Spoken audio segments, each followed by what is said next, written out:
Un doux soleil s'est levé sur le royaume d'Antasia. Préparez votre thé, café ou chocolat, car voici venue l'heure du réveil des enchanteurs.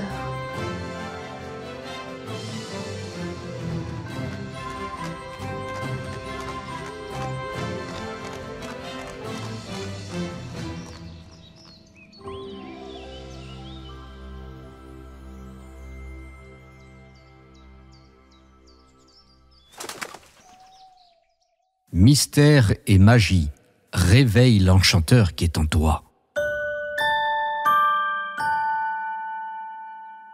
Et oui les amis, mystère et magie, réveille l'enchanteur qui est au fond de toi. Coucou les enchanteurs, il est 10h03 et nous sommes ensemble. Et bien pour 2 heures d'émission, et oui, pas des moindres, n'est-ce pas, poussière d'étoiles. Alors ce matin, comme à l'accoutumée, on va pouvoir retrouver notre merveilleuse Mimi Mireille avec son émission, sa chronique Retour vers le passé. Et donc ce matin, elle va nous parler de Marie de Bourgogne, un magnifique personnage, vous allez voir, détonnant. Et ensuite, bien évidemment, on aura l'immense bonheur de retrouver la chronique de la team de Cadarn. Alors, ils m'ont donné un nom, mais j'ai beaucoup de mal à dire le nom à l'antenne. C'est un petit peu compliqué. Il va falloir que je m'entraîne. Donc, promis, je vais essayer de le faire correctement. Mais franchement, ce nom est assez rock'n'roll, les amis. Donc, c'est le secret des plantes après Mimi. Et bien évidemment, et ce matin, ils vont nous parler de la valériane. Alors, attention, petit cadeau, ce matin. Il va y avoir un univers musical particulier après la diffusion des chroniques parce que, forcément, tout est au niveau de l'orientation du secret des plantes. Je ne vous dis rien, vous verrez, vous comprendrez par vous-même tout à l'heure. Sinon, eh bien, on va peut-être faire des coucous sur le chat. Non? Oui? Non?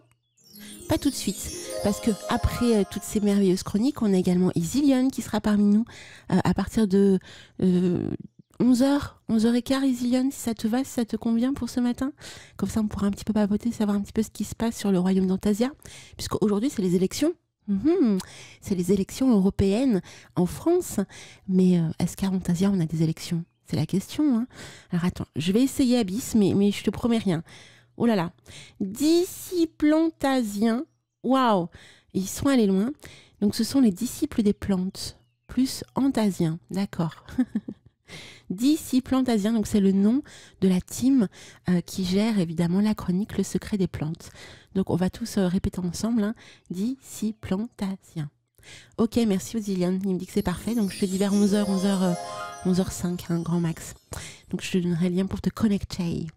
Alors oui, donc des coucous au niveau du chat, on a du monde parmi nous ce matin, donc n'hésitez pas à venir nous rejoindre, vraiment.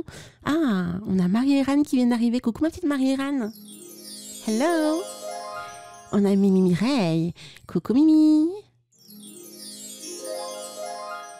On a Hézélian, hello Hézélian. Là, on a Cadarn tout à l'heure qui est passé, elle était tout premier en fait à passer, on lui fait plein de gros poutou-poutou, je pense qu'il va repasser dans la matinée. Donc coucou à Isilion. Il y a Robert. Hello Robert, comment ça va? Bien? Oui. On a également Abyss qui est là, coucou ma petite Abyss. On a Althea qui est là, coucou ma petite Althea, j'espère que ça va. Voilà, donc pour le moment on est 8 sur le chat, donc venez nous rejoindre, n'hésitez pas à papoter avec nous pour pouvoir un petit peu échanger sur les bons plans du week-end. En parlant des bons plans du week-end, on n'oublie pas Amulus est parmi non, il n'est pas parmi nous Amulus. Amulus, eh bien, il se trouve quelque part en France. Il se trouve à Arenton ce week-end, entre 11h et 18h, donc ça va pas tarder à commencer. Et oui, à Arenton pour le salon du bien-être et artisanal. Vous savez, le petit salon âme champêtre que l'on a présenté la semaine dernière. Donc si jamais vous êtes du côté d'Arenton, vous voulez faire un petit coucou à Amulus qui fait partie de nos partenaires et qui possède la boutique Baguette Salamanders, eh bien il suffit tout simplement de contacter forcément le salon. J'ai du mal ce matin. Bref, donc un jour à la ferme, route des Granges, 74 800 à Arenton. Et vous avez aussi leur téléphone, donc si vous voulez les appeler pour savoir un petit peu Comment y aller? Donc c'est 06 79 69 43 98 les amis. Et le site officiel c'est unjouralaferme.fr. Voilà. Voilà, voilou. Donc on va commencer cette merveilleuse matinée avec la chanson de la matinée. J'adore cette chanson, puis en plus je trouve qu'elle met du peps, elle met un peu d'ambiance. Donc ça fait plaisir. Oh, mais il y a Jean-Yves qui vient d'arriver. Coucou Jean-Yves, comment ça va depuis hier? Jean-Yves était présent aussi hier soir pour la lame numéro 21. Et oui, du tarot de Marseille avec Mimi Mireille. C'était la lame du monde. On a appris encore plein de belles choses.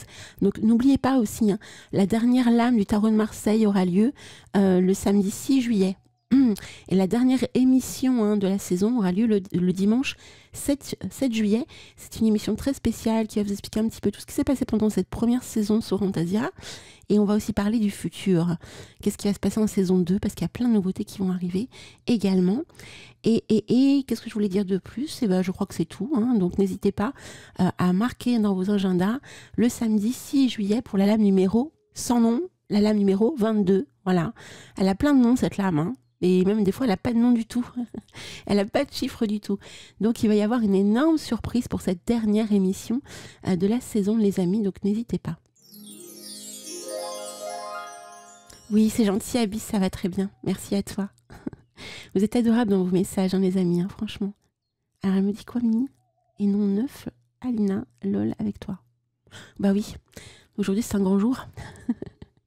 On est le 9 en plus, on est 9 sur le chat, c'est pas énorme, La corrélation, Bref, donc aujourd'hui c'est la fête, c'est la fête. Oui, c'est la fête, parce qu'on est sur Fantasia, mais c'est surtout le jour des élections, donc n'hésitez pas, n'oubliez pas à aller voter. Généralement, on parle pas trop de politique sur notre radio, mais bon, c'est vrai que les élections européennes, c'est quand même une élection importante. Donc n'hésitez pas à aller faire un petit tour dans votre bureau de vote et aller voter. Vous avez du choix cette année en plus, donc il y a beaucoup de choix. Attention par contre, cependant, il y a certains candidats qui n'ont pas pu transmettre leur bulletin, donc il faut les télécharger sur leur site à eux. Donc, si vous êtes intéressé par certains candidats, renseignez-vous en amont. Ne restez pas bec dans l'eau le jour du bureau de vote, quoi. Alors, donc, on va lancer la musique et après coup, on va lancer la chronique de Mimi. Et ensuite, on va découvrir une chanson que j'adorais quand j'étais petite, en fait. Je ne sais pas si vous connaissez cette chanson, Tout augmente sauf l'amour. Alors, pour les personnes qui connaissent un petit peu la génération qui est la mienne, et on est nombreux, je pense que ça vous dit quelque chose. Je ne dis rien, mais je pense que la team de Cadarne doit savoir. Alors, vous voyez, j'ai déjà oublié votre nom. Je remonte. Les Disciplantasiens. Il va falloir que je note en gros dans ma pièce au rêve. Moi, je vous le dis, les Disciplantasiens. Peut-être que vous avez compris qui se cache derrière cette chanson qui sera diffusée juste après la chronique de Mimi. Donc, je vous dis à tout à l'heure. Très, très belle matinée à toutes et à tous. Et à tout à l'heure, les amis. Ciao, ciao. Replay, ça s'est passé sur Radio Fantasia. Radio Fantasia. Coucou les amis, j'espère que vous allez bien et que vous avez passé une agréable semaine. Comme vous le savez, nous sommes déjà le 2e dimanche du mois et nous allons parler d'un personnage historique féminin et continuer notre thème du destin des fils et des filles d'eux. Ce matin, nous n'allons pas parler de n'importe quel personnage féminin historique, mais nous allons parler de Marie de Bourgogne. Avant de commencer, je vais vous faire mon petit laïus habituel en vous disant que les informations que je vais vous donner dans cet audio sont en lien avec ma recherche personnelle dans différents livres, visionnages de reportages, internet, cours selon les cas. Alors Marie de Bourgogne, à mes yeux, est un personnage fabuleux, une femme vraiment qui a une grande importance à son époque et je l'apprécie particulièrement. Alors on va voir ensemble pourquoi. Alors elle est née le 13 février 1457 à Bruxelles, au palais de Guttenberg. Elle est la fille unique du duc Charles le Téméraire et d'Isabelle de Bourbon. 4 jours après sa naissance, elle sera baptisée sous le nom de Marie Blanche. Son grand-père, Philippe le Bon, mais alors il est tellement déçu que ce soit une fille et non pas un garçon qu'il n'assistera même pas à son baptême. Son parrain sera le futur Louis XI. À sa naissance, Marie reçoit les titres de princesse de la maison Valois-Bourgogne, duchesse titulaire de Bourgogne. En 1468, son père se remarie avec Marguerite d'Yorgue. Marie sera même proche de sa belle-mère. Les premières demandes en mariage affluent de partout, alors qu'elle n'a que 5 ans. Et cette première demande sera faite par le roi d'Aragon. Il a fait sa demande pour son petit-fils qui n'avait que 10 ans à l'époque. Les demandes continuèrent à arriver pendant toute sa vie, et elles affluèrent même de toute l'Europe. Et par exemple, Frédéric III, l'empereur d'Allemagne, fit la demande pour son fils Maximilien. Marie est une jeune fille pétillante, énergique, qui passe du temps avec ses dames de compagnie, mais elle consacre également une autre partie de son temps à monter à cheval. Elle participe également à des parties de chasse aux faucons. Mais Marie est aussi une jeune fille amoureuse. Depuis longtemps, elle est amoureuse de son cousin Philippe Ravenstein. On peut dire que c'est un amour réciproque. Ils se verront régulièrement, même seuls, sans que personne le sache. Ils se rencontreront même de nuit, jusqu'à dans la propre chambre de Marie, jusqu'au jour où l'une de ses chaperonnes le découvrit, et elle envoie une lettre à son père pour le prévenir. Charles le Téméraire n'est pas content. Il s'arrange pour voir Philippe et l'éloigner de Marie. Je vous passe les détails de ces périples. Marie ne comprendra pas ce qui va lui arriver. Elle essayera de joindre Philippe par tous les moyens, en vain. Lorsque sa chaperonne senta que sa mort approche, elle convoqua Marie et elle lui fit la révélation que c'est elle qui est la cause du départ subit de Philippe. Marie eut une grande correspondance épistolaire avec son papa jusqu'à sa mort. Charles le Téméraire décède le 5 janvier 1477 près de Nancy. Marie se retrouve sans père à la tête de Bourgogne à l'aube de ses 20 ans, toujours célibataire à la mort de son papa. Elle fut convoitée, alors comme je vous l'ai dit, par toute l'Europe, mais cela s'amplifia encore les demandes en mariage. Mais Marie ne se laissa pas faire. Marie résistera jusqu'au bout aux propositions qu'elle reçoit. Elle aura aussi beaucoup de conversations régulièrement avec sa belle-mère, Marguerite d'Yorgue, à ce sujet. Marguerite se révéla vraiment de bons conseils pour Marie. Aux états généraux, alors eux aussi, ils la pressent pour se marier, parce qu'une femme ne peut pas, en plus jeune comme elle l'était, ne peut pas être à la tête d'un royaume aussi grand, selon eux. Et ils la pressent à prendre un prétendant, mais un prétendant qu'ils ont choisi, évidemment, qui n'est pas du goût de Marie. Et Marie sentit la colère monter en elle, et une détermination farouche s'installa même. Elle leur répondit: « Je suis la duchesse de Bourgogne. À ce titre, je suis assez grande pour décider de qui sera mon époux. » Ses conseillers en restaient, mais quoi, ils savaient plus quoi dire, ils étaient pas contents, ils voyaient déjà la fin du royaume de Bourgogne. Mais Marie leur tenait tête.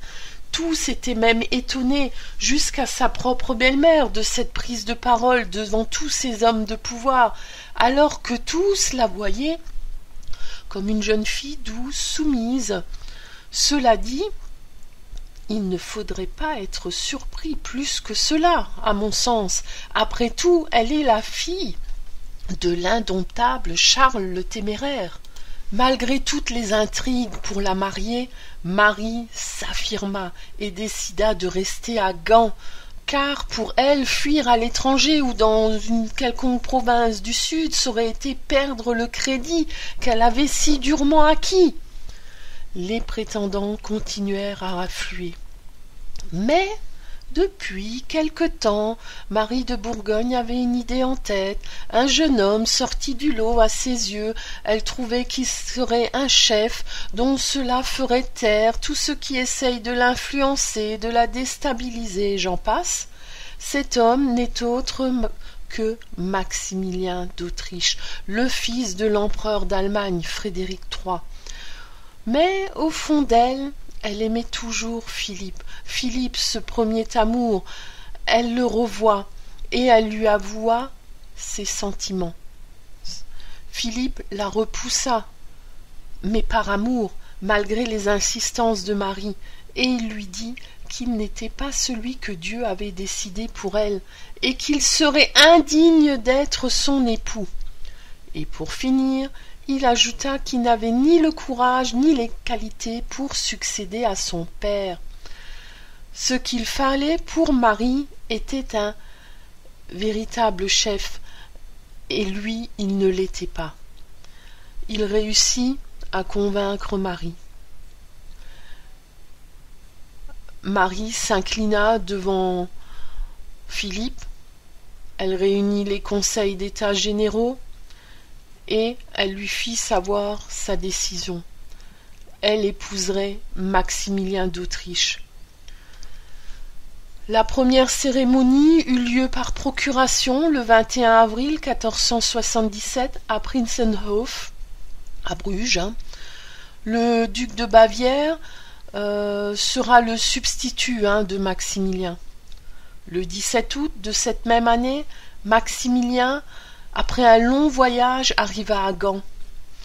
Maximilien est né le 22 mars 1459, il a 18 ans. Pour les contemporains de l'époque, c'est un jeune homme beau, aux cheveux blonds, au corps souple et élancé. Il sait manier les armes et pratique la chasse aux chamois. Il se raconte qu'il aurait reçu de sa grand-mère paternelle une force hors du commun.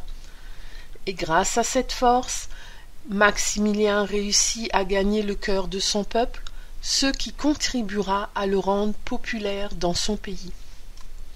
Le 18 août, à 5 heures du matin, dans la chapelle de Tell-Walle, leur union sera rendue officielle par le légat du pape.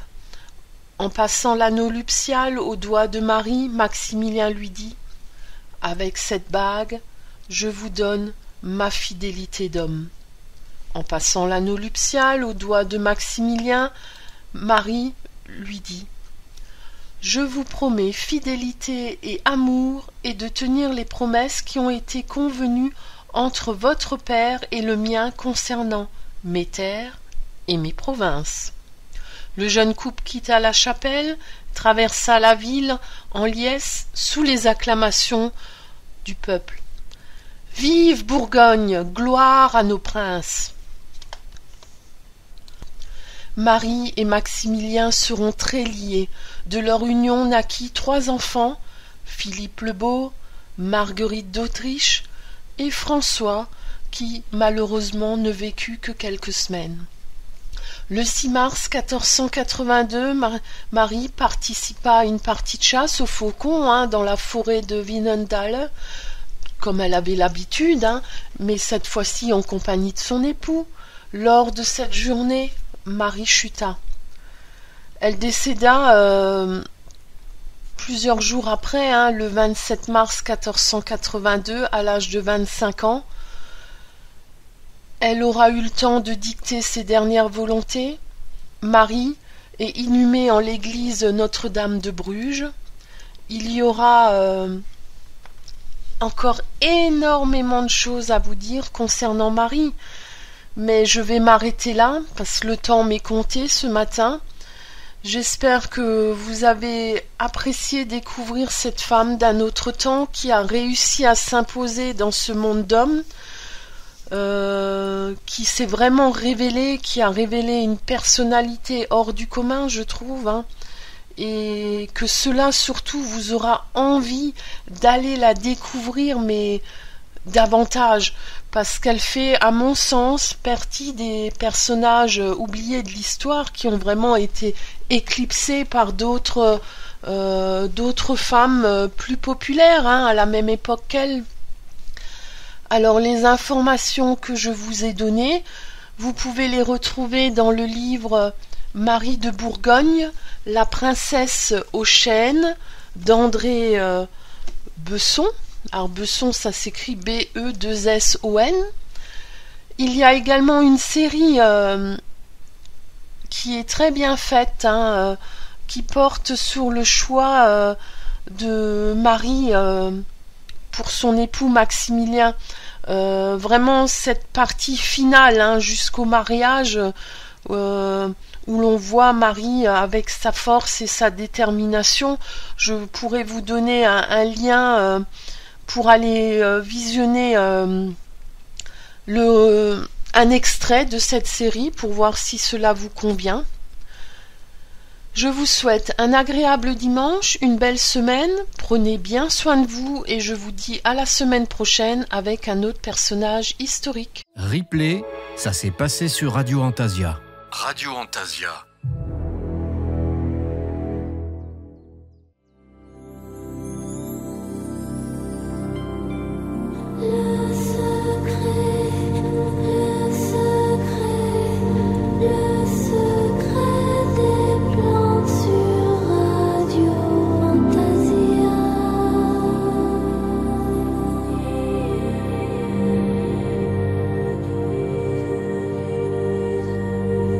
Aujourd'hui, dans le secret des plantes, la valériane.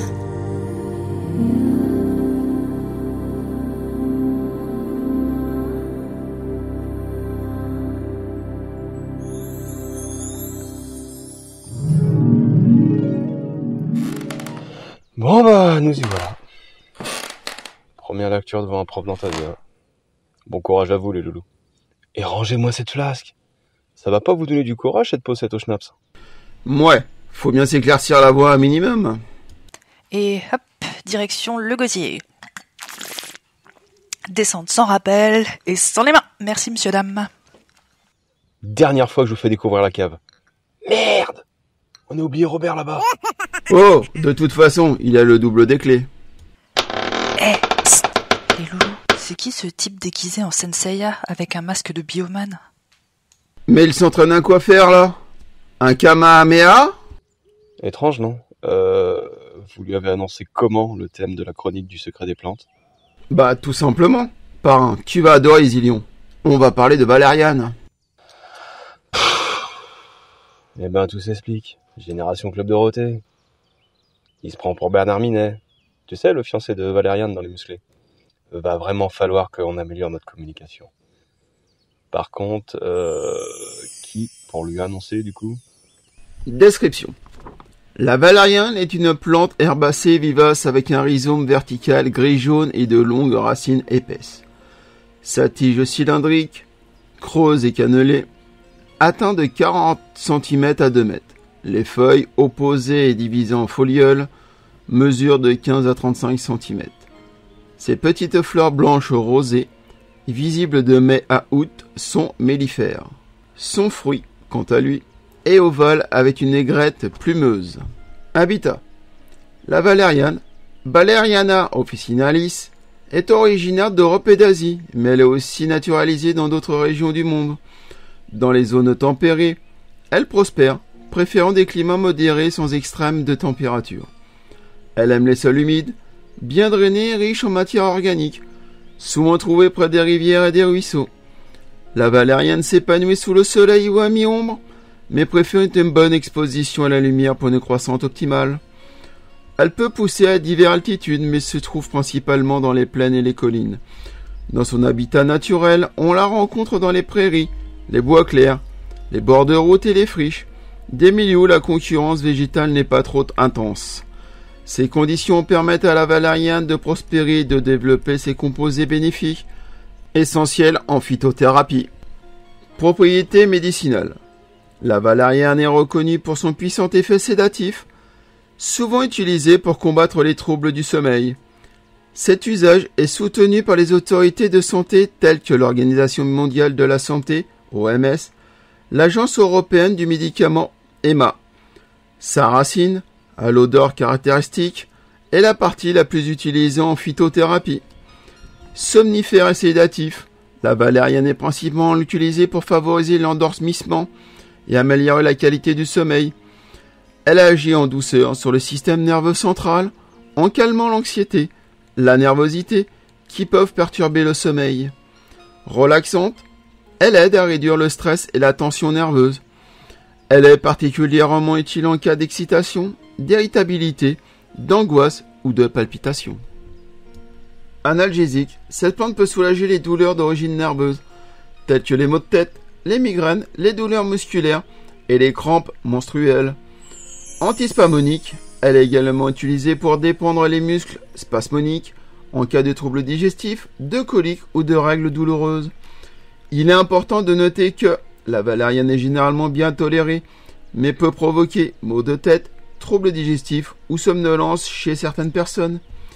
Il est déconseillé de l'utiliser pendant la grossesse et l'allaitement. Elle ne doit pas être prise en association avec des médicaments sédatifs ou hypnotiques. Avant d'utiliser la valériane, il est important de consulter un médecin ou un pharmacien, surtout si vous prenez d'autres médicaments. Propriété magique. Dans le nord de l'Europe, on lui attribue le pouvoir de chasser les elfes. En Rhénanie, on appelle une variété de valériane, la Valeriana saltica, Wildefraulenkreuz, c'est-à-dire herbe de la femme sauvage. On racontait autrefois que celui qui portait cette herbe, glissée dans ses bras, ne manquerait pas de rencontrer cette fée sylvestre, en général bienfaisante, bien que ses méfaits aient été signalés dans les quelques localités avoisinantes. Dans la campagne bolognaise, en Italie, on pensait qu'il y avait une valériane mâle et une valériane femelle qui présidaient ensemble au rituel de divination. Les devins de village engageaient en conséquence ceux qui désiraient consulter les augures à faire une généreuse aumône au valérian en même temps qu'à la valériane. La valériane fortifie l'esprit contre les énergies étrangères et les forces néfastes, dissipant la peur de l'obscurité. Elle apaise les angoisses liées aux superstitions, éliminant ainsi la peur de la peur elle-même. En harmonisant pensée et sentiments, elle éclaire nos zones d'ombre d'une lumière nouvelle. Rituel pour guérir un cœur brisé. Pour cesser de pleurer quand votre amour vous a laissé et vous permettre d'aller de l'avant. Ce dont vous avez besoin. 2 chandelles, une noire et une blanche. De l'encens de chèvrefeuille, une pastille de charbon de bois, un plat où vous pouvez brûler des herbes, 2 pincées de valériane, 2 pincées de baume de gilède, 2 pincées de cèdre, une photo de votre ex. Oui, il va falloir la recoacher cette satanée photo. Ou sinon vous pouvez prendre un morceau de papier sur lequel vous avez inscrit son nom. Voici le rituel. Allumez la chandelle noire et l'encens, puis allumez un charbon de bois dans votre plat et faites-y brûler une pincée de chacune des herbes. Prenez la photo ou le morceau de papier et faites prendre un coin en feu. Laissez tomber dans le plat et versez-y l'autre pincée des herbes en disant « Nos amours sont morts, qu'il en soit ainsi. De mon cœur je t'expire, tu n'existes plus. Je t'ai pleuré, maintenant c'est fini. De mon cœur je t'expire, notre amour n'est plus. » Répétez 3 fois et laissez les herbes et le papier se consumer complètement. Une fois cela fait, allumez la chandelle blanche en symbole de renouveau.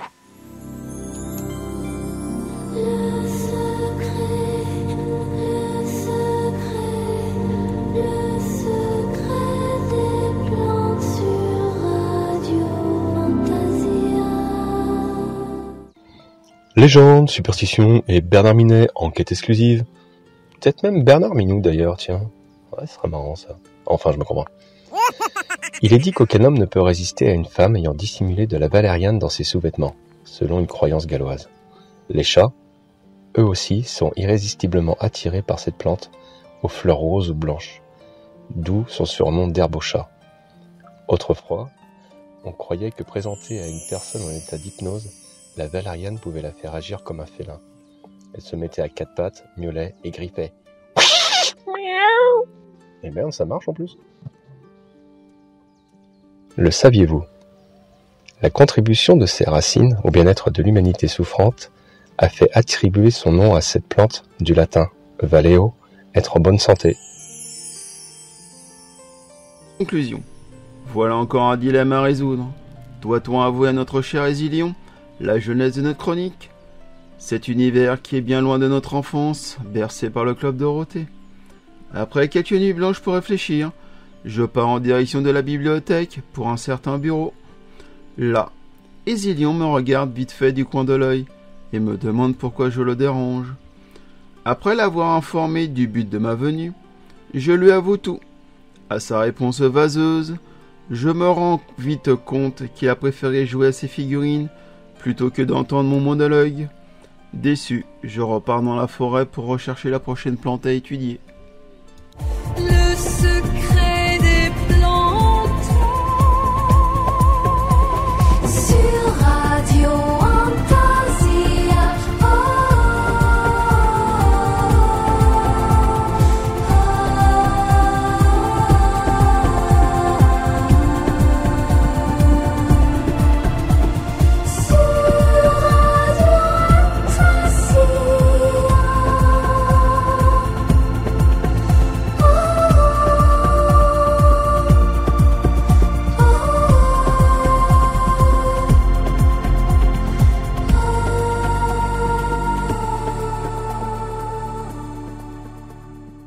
Replay, ça s'est passé sur Radio Fantasia. Radio Fantasia. Et oui les amis, mystère et magie, réveille l'enchanteur qui est au fond de toi. On revient au live, 10h46. Je suis contente que les chansons vous plaisent les amis ce matin, mais oui. Alors en plus on a des pseudos assez particuliers ce matin, on a eu Framboisier qui est passé sur le chat, hein. Framboisier des musclés, on ne sait pas, hein. On a Popeye là, donc on a Popeye de Sailor, je ne sais pas qui c'est, donc je trouve que vous êtes hyper originaux les amis avec vos pseudos ce matin, c'est assez dingue. Oui, je me suis dit, allez, un petit peu de Naëlbunk, alors moi, je ne sais pas si je le dis bien, Naëlband. Oui, c'est un groupe quand même assez rock'n'roll. Moi, j'adore. Je les ai découverts grâce à vous, hein, dites-vous. Hein, franchement, hein, depuis le temps que vous me parliez des Naëlband, avec le grand poteau feu. Hein. Alors moi, je connais que le grand poteau feu réellement. Par contre, cette chanson-là, je l'ai découverte il n'y a pas longtemps. Donc, je suis contente que ça vous plaise. Et Abyss me parlait tout à l'heure. Elle me disait Sauver les rôlistes. Sauver les rôlistes, je ne connais pas. Donc on va aller faire des découvertes musicaux grâce à vous également. Et qui sait, peut-être qu'on aura l'immense bonheur de les avoir à l'antenne, peut-être pour la saison prochaine, je sais pas. En tout cas, ce serait merveilleux parce que ça permettrait effectivement d'un petit peu découvrir leur parcours et de savoir un petit peu qui ils sont et pourquoi ils proposent d'aussi belles choses sur la toile notamment. Et donc voilà. Alors, je voulais aussi vous parler un petit peu, parce que vu qu'aujourd'hui c'est les élections, hein, et pas des moindres, vous parler un petit peu de l'histoire des élections, et notamment les élections européennes. Je ne sais pas si vous le saviez, mais la première fois qu'il y a eu lieu les élections européennes en France, ça a eu lieu en 1979. Je ne sais pas si vous le saviez. Et en fait, donc ça a eu lieu entre le jeudi 7 et le dimanche 10 juin 1979. Et là, comme on est le 9 juin, vous voyez, on est pile poil là, presque à quelques années près, une sorte d'anniversaire en fait, hein, des élections européennes. Donc je me suis dit que c'était intéressant de mettre ça en avant ce matin. Et je me suis dit aussi, parce que c'est vrai que vous m'avez posé la question, il n'y a pas d'élection sur Fantasia. Et c'est vrai que ce serait peut-être intéressant de créer ça pour le royaume. Donc si vous avez des idées, n'hésitez pas à nous envoyer des petits messages, contact@radiofantasia.fr. Par exemple, je ne sais pas, proposer des élections pour, je ne sais pas, faire développer qu'il y ait un député ou je ne sais pas, un élu, un chanteur qui s'occuperait de la forêt interdite ou, je ne sais pas, de la tour enchantée du royaume à voir. Mais ce serait intéressant et puis ça permettrait de faire un petit peu développer aussi la radio. Ça pourrait être intéressant et sympa. D'ailleurs, je pensais vraiment que la team du secret des plantes allait créer quelque chose de différent ce matin. à cause des élections. Je pensais qu'ils allaient vraiment jouer le jeu à fond. Parce que Cadarn, quand il s'est connecté ce matin, il m'a parlé des élections d'Antasia. Donc je me suis dit, bah non, en fait, c'est la Valériane. Il m'a parlé plutôt du Club Dorothée. Et il m'a parlé des Isilionnes aussi. Donc ils nous ont parlé des Isilionnes aussi. Donc ça n'a rien à voir en fait. Parce que je sais que vous êtes particulièrement particulier dans vos chroniques, hein, les amis. Donc, et c'est ça que je trouve fou, en fait, et génial.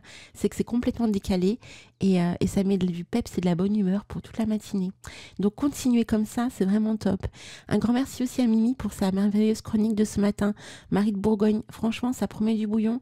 N'hésitez pas à aller découvrir le livre qu'elle vous a cité dans sa chronique également. Donc, Marie de Bourgogne de André Besson, donc La princesse aux chênes aux éditions Lanor. Je pense, le poche Histoire Lanor. Donc elle nous a mis l'image sur le chat. Donc si jamais vous voulez en savoir un petit peu plus, venez sur le chat. Vous n'êtes pas obligé de vous connecter, hein. Vous pouvez aller voir sur le chat les photos qu'elle nous diffuse, Mimi. Voilà. Il est 10h50 et j'avais absolument aussi eu envie de vous mettre une chanson que j'aime beaucoup. J'ai découvert grâce à Marie Roux. Cette chanson, elle est magnifique. Donc c'est un artiste qui s'appelle Calune. Je l'ai déjà mis, hein, cette chanson sur Antasia, mais je trouve qu'elle est vraiment de consonance aujourd'hui. Elle résonne dans mon petit cœur aujourd'hui, et donc je voulais absolument vous la mettre.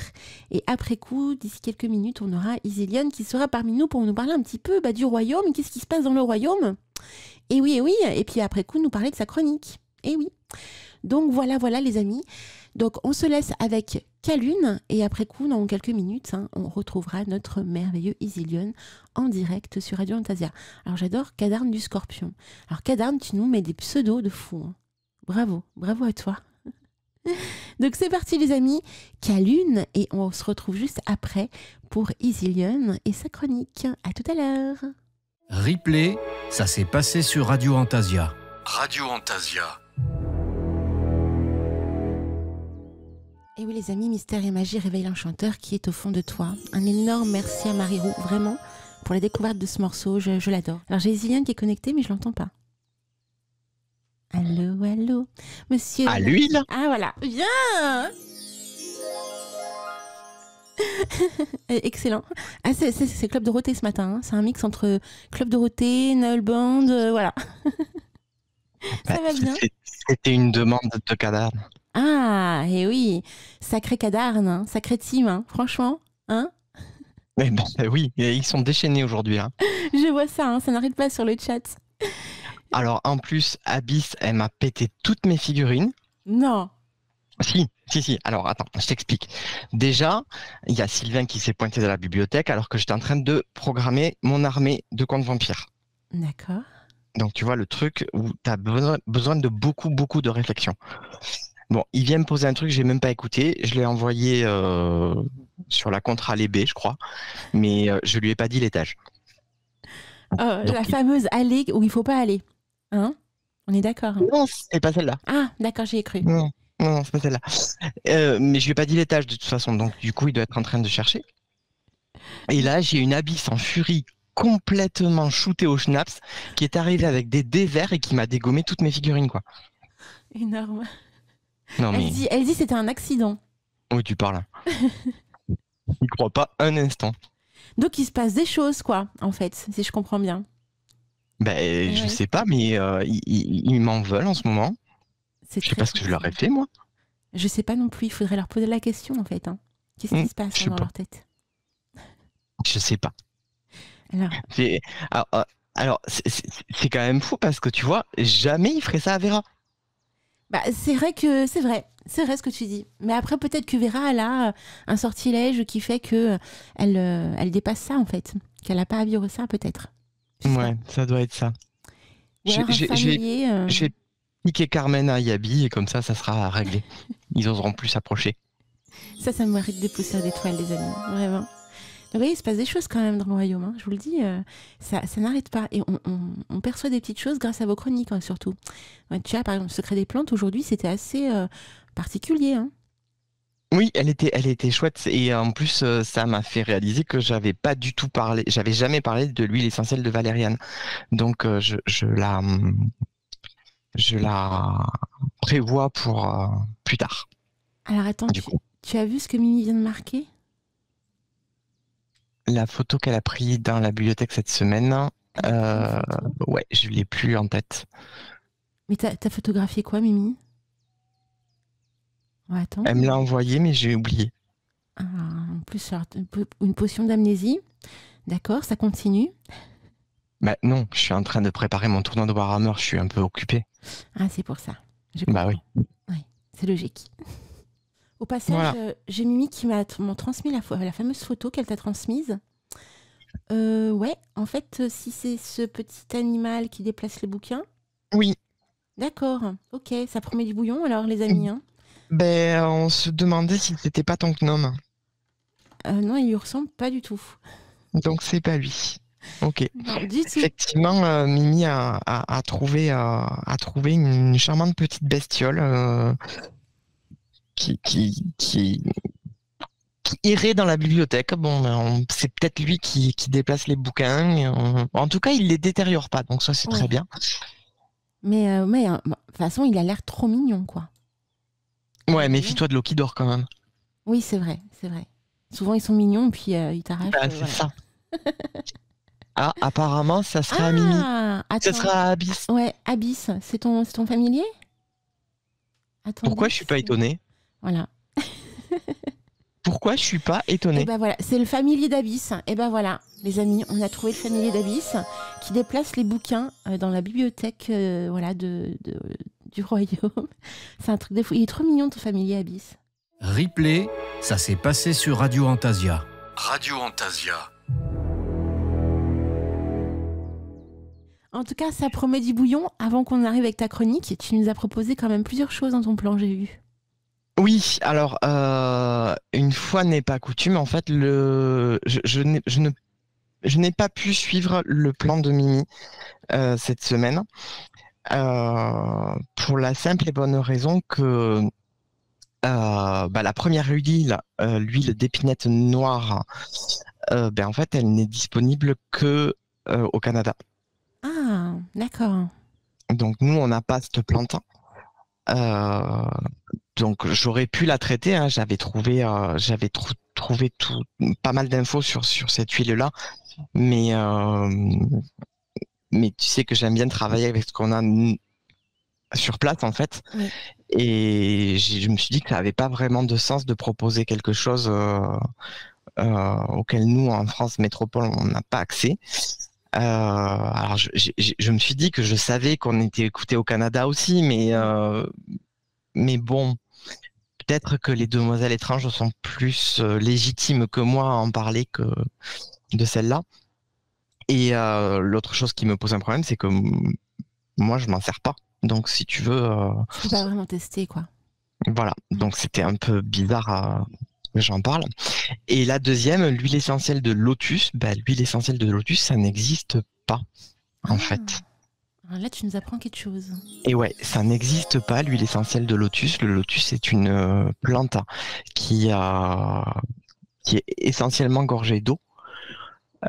Donc du coup, quand on la... Je suppose, hein, parce que j'ai pas trouvé de traces, mais quand on la distille, il n'y a pas grand-chose qui sort. Par contre, je sais qu'il existe un macérat de racines de lotus. Ça, je sais que ça existe. Mais là aussi, moi, je l'utilise pas et j'ai pas trouvé grand-chose, même chez Cunningham. Donc, du coup, j'étais un petit peu embêté. J'ai cherché longtemps quand même. Hein. J'ai mis plusieurs mois à chercher. J'ai pas trouvé grand-chose. Donc, du coup, j'ai demandé à Mimi si je pouvais m'affranchir de son plan, qui m'a dit que oui, parce qu'il n'y avait pas vraiment de choix. Donc on a réfléchi à pas mal de plantes qui pouvaient être en lien avec le monde. Et j'en ai choisi une qui est un incontournable et qui, ma foi, est assez compliquée. Donc il s'agit du romarin. Ah, compliqué ? Eh oui. Parce que en vrai, alors le romarin c'est une plante très commune, mais en vrai il y a 3 huiles essentielles de romarin. Même pour la dernière de la saison, je vais même parler dans mon patois. Oh là là. Dans ton patois. Dans mon patois. Dans le sud de la France. Pas le tien, le mien. Oui, dans le sud de la France, c'est ton patois. Pas à toi. Ah, on est d'accord. Oui.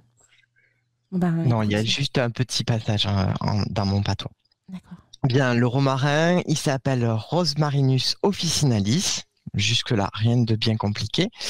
Il appartient à la famille des Laminiacées. C'est la même famille que le thym, la menthe, le basilic, la sauge, tout ça. Donc du coup, c'est vrai qu'on va avoir quelques petites propriétés, notamment les propriétés ESO qui vont se croiser un petit peu, et pharmaceutiques aussi. Alors le romarin, on va le reconnaître hyper facilement. D'abord par sa forme, parce qu'il est assez caractéristique, mais surtout par son odeur. L'odeur du romarin, elle est unique dans le règne végétal. On n'a pas une plante qui sent pareil que le romarin. Tout le monde la connaît, mais parce qu'on s'en sert en cuisine, hein, essentiellement dans la cuisine méditerranéenne, mais en vrai, on s'en sert un peu partout. Donc, il peut atteindre 1,50 m de hauteur. Donc, attention, si vous le plantez, hein, ça peut être vite envahissant. En serre, il peut même atteindre 2 mètres. On peut le tailler en taupière, si on veut, si on a la patience. Ça peut être joli. Qu'est-ce que je veux dire? C'est un super mellifère. Les abeilles, elles adorent. À tel point qu'on a un miel de romarin qui s'appelle le miel de Narbonne, qui est très très très réputé et qui a énormément d'indications pharmaceutiques, surtout en cas de petits maux de l'hiver. Donc vous allez le trouver sous le nom de miel de Narbonne ou sous miel de romarin, tout bêtement. Ah, tu vois, je connaissais même pas le miel de Narbonne. Ben, alors nous, on le voit beaucoup sous cette appellation parce que Narbonne, c'est à 1h30 de route de chez moi. Mais c'est vrai que quand on monte, on va trouver plutôt le miel de romarin. D'accord. Voilà. Sur les marchés, on va trouver du miel de Narbonne. Alors méfiez-vous, c'est comme les herbes de Provence, c'est comme tout ça. Le miel de Narbonne, on va utiliser cette appellation qui n'est pas une AOP évidemment, pour mettre un peu n'importe quoi derrière. Un bon petit truc pour savoir si on a affaire à du vrai miel, c'est qu'on va retourner le pot, et si la bulle d'air remonte en ne faisant qu'une seule bulle d'air, en restant uniforme, on peut être sûr que c'est du miel. Si elle se scinde en plusieurs petites bulles, c'est que c'est probablement coupé au sirop de glucose. Voilà, c'était le petit truc et astuce pour acheter le miel. Après, faut savoir que la majorité des miels que l'on trouve en grande surface sont des miels trafiqués. Ah. Ouais. Ça, c'est moins malheureusement. Quand tu veux fournir en grande quantité, c'est vrai qu'à un moment donné, la qualité est moins là, quoi. Donc, vaut mieux acheter son miel auprès d'un apiculteur ou sur des marchés. Voilà, ça reste le meilleur moyen de trouver du bon miel. Et généralement, au niveau des tarifs, tu les trouves c'est plus cher, forcément. Voilà, c'est ça. C'est logique. Le miel, c'est très très rare. Faut pas se leurrer. Faut beaucoup de ruches pour faire du miel. Je crois qu'une ruche, ça fait 20 kilos de miel, je crois. Ah oui. Ce qui est pas énorme en soi. Parce qu'on leur en laisse quand même, parce qu'elles bossent pour elles. En fait, le miel, elles le font pas pour nous, elles le font pour elles. Donc on leur en laisse pour permettre que la ruche survive. Et 20 kilos, c'est pas énorme, sachant que nous déjà on en achète 500 grammes ou 1 kilo. Ouais, donc imagine le nombre de ruches qu'il faut, quoi. C'est ça. C'est ça qu'il faut aussi. Voilà. Donc un bon miel, il est forcément cher. C'est comme les huiles essentielles en fait. C'est pareil, les huiles essentielles qui sont pas chères, pouvez-vous dire qu'elles sont coupées. Et donc de moins bonne qualité et donc de moins bon effet, quoi. Au passage. Ça c'est dans le meilleur des cas. Voilà. Ça, c'est dans le meilleur des cas. Mais bon, est-ce que ça écrit sur l'étiquette quand même que c'est coupé, que c'est pas non plus la qualité, tu vois? Alors ça dépend. Ouais. déjà, quand on achète ces huiles essentielles en pharmacie, on peut être sûr de la provenance parce qu'elles sont tracées. Oui. Donc déjà, ça c'est une bonne chose. Dans une autre grande enseigne que je nommerai pas puisque j'ai vu que la dernière fois que j'en avais parlé, tu m'avais flouté, donc du coup, j'en parle plus. Ah bon? Mais une grosse enseigne super connue, la traçabilité est assurée.